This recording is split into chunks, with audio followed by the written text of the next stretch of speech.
今日嚟到廣州越秀區西湖路68號嘅大甲發。大甲發係一間好受歡迎嘅餐廳，連續5年米芝蓮推薦。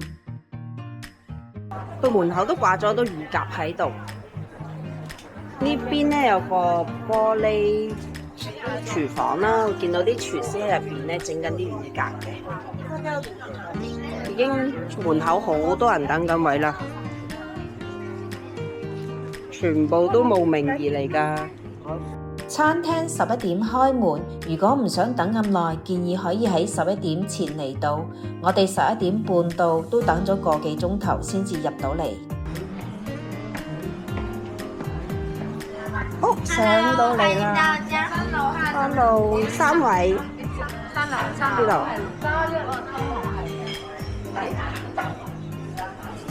度。呢張台。原來我哋個位仲要上多層，呢度地方真係好大喎。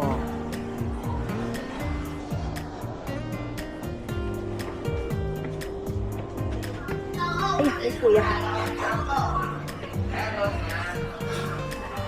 哇，呢度裝修好靚喎，喺度木門都有特色嘅。呢個係刺繡，不過好搞笑，整隻雞。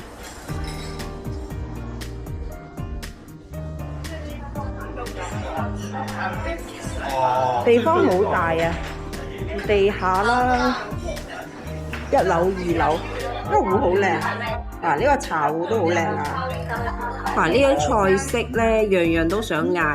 你睇一睇，最終我哋嗌咗2個乳鴿，一煲仔飯細煲嘅，同埋一個菜係咪？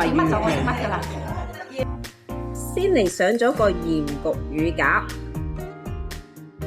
再嚟一個爽魚皮啊，加咗芥末嘅爽魚皮，等咗好耐啊，早餐都未食。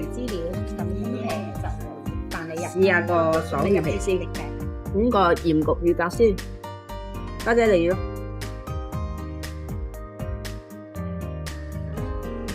哇，點解呢個乳鴿？哇，呢隻就鹽焗乳鴿，唔係太大隻嘅。